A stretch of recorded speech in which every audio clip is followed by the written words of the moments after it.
बहुत समय पहले की बात है। कमला नगर नाम का एक छोटा सा गांव हुआ करता था।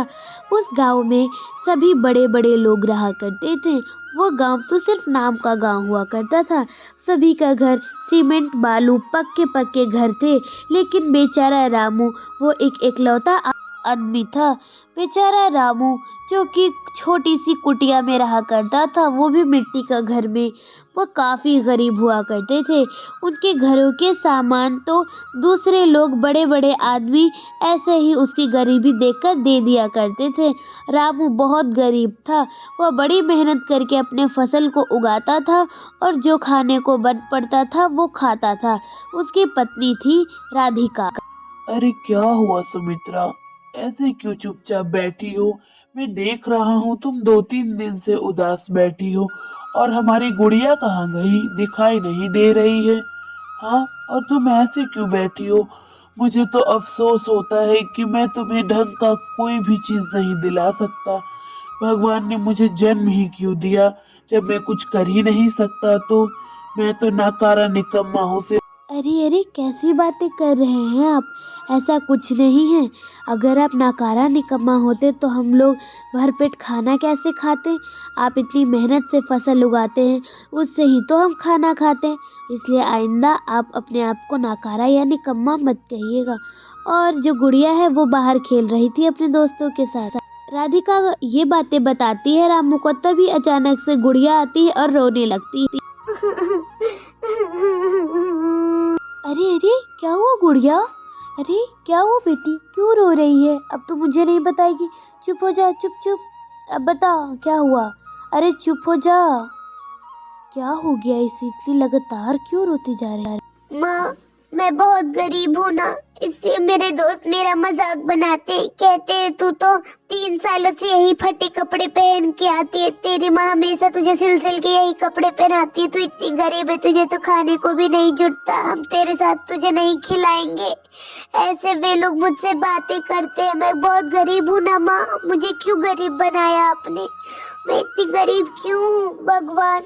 आपने मुझे इतना गरीब क्यों बनाया? वे लोग कह रहे थे कि आप भी गरीब हो और पापा भी गरीब है और मैं भी गरीब। अरे बेटा, कोई बात नहीं। पता है, भगवान जी कल मेरे सपने में आए थे और वे बता रहे थे कि हम 2-3 दिन में इतने अमीर बन जाएंगे कि गांव के कोई भी लोग हमारा मुकाबला नहीं कर पाएंगे। जब हम लोग बहुत अमीर बन जाएंगे ना, तब मैं तुम्हारे लिए अच्छे अच्छे खिलौने, कपड़े, मिठाइयाँ खरीद के लाऊंगी। तब तुम मुझसे खाना खेलने। सच में माँ, मिठाइयाँ लाओगी मेरे लिए, नए नए कपड़े लाओगी? मुझे तो बिल्कुल भी विश्वास नहीं हो रहा। कहीं आप झूठ तो नहीं बोल रही ना? मुझे लगता है आप झूठ बोल रही हैं, क्योंकि आप हर वक्त मुझसे ऐसे ही बात करती हैं और मुझे फुसला कर कि फिर कल कुछ ऐसा नहीं होता। अरे अरे नहीं गुड़िया बेटी, माँ तुम्हारी सच कह रही है। मेरे भी सपने में भगवान जी आए थे और उन्होंने कहा था कि तुम 2-3 दिन में अमीर बन जाओगे। तो जब मैं अमीर बन जाऊंगा तब मैं तुम्हारे लिए इतने सारे खिलौने, कपड़े, मिठाइयाँ लाऊंगा। अब चलो चलो उदास मत हो। और तुम्हें पता है अभी मैं खेत जा रहा हूँ। खेत जा रहा हूँ और देखूंगा फसल कैसा। अगर फसल बढ़िया होगी तो मैं कल काटूंगा और कल ही तुम्हारे लिए मिठाइयाँ लाऊंगा। ठीक है? रामू गुड़िया को ये बातें कहकर अपने फसल को देखने जाने लगता है। रामू काफ़ी मेहनती होता है। जिस समय में वह अपनी फसल को उगाता है, वह फसल इतनी हरी भरी होती है। वह गेहूं का फसल था जो पूरी अच्छे से पक के लाल हो चुकी थी। अरे वाह, फसल कितनी जबरदस्त हुई है। कितना सुंदर रंग है इस फसल का। बिल्कुल सुनहरी लाल लग रही है। अब मैं कल ही आऊंगा और सारे फसल को काट के ले जाऊंगा। इतना मुलायम और स्वस्थ फसल हुआ है कि कल मुझे इतने सारे पैसे मिलेंगे, जिन पैसों से मैं गुड़िया के लिए सामान खरीदूंगा। अब मैं चलता हूँ। रामू तो बेचारा सपने संजोया था कि कल फसल वह काटेगा और जो फसल से पैसे मिलेंगे उससे अपने घर में खाने पीने की चीज़ें लाएगा और अपनी बेटी के लिए भी। रामू अब घर में आ जाता है और अपनी पत्नी से कहता है। तुम्हें पता है राधिका, फसल बहुत ही अच्छी हुई है। बिल्कुल ही सुनहरी लाल हुई है। कह सकते हैं कि बहुत ही अच्छी हुई है। बहुत मुनाफा होने वाला है हमें। कल ही मैं फसल काट के ले आऊंगा सारी और उसे बेच दूंगा बाजार में जाके। रामू ये बातें राधिका को बताने लगता है। फिर राधिका कहती है, अच्छी बात है, भगवान शायद हम पे मेहरबान हैं। शायद कल फसल होगी और आप पैसे कमाएंगे और उसके बाद हमारी गरीबी तो झटपट ही आपकी मेहनत से दूर होगी। हाँ हाँ राधिका, सच कहा बिल्कुल तुमने। हाँ। रामू और राधिका ये बातें कहकर काफ़ी खुश हो रहे थे, लेकिन वो कहते हैं ना कि कभी भी खुशियों को नज़र लग जाती है।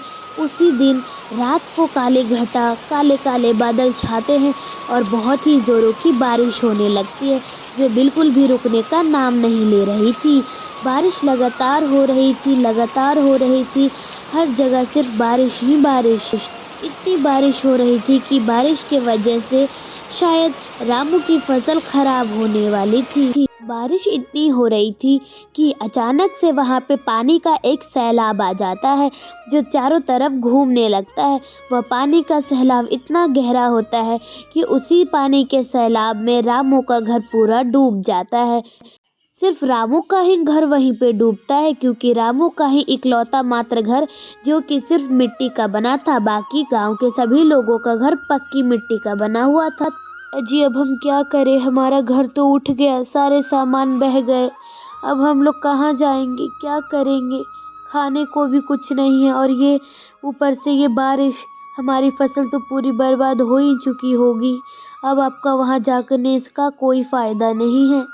अब क्या करें हम, कोई चारा नहीं बचा है ईश्वर ने हमारे लिए। लगता है अब यहीं पर रहकर हमें सुबह करनी होगी। अगर हम किसी के घर जाएंगे। किसी के घर जाएंगे? हम लोग क्यों किसी के घर जाएंगे?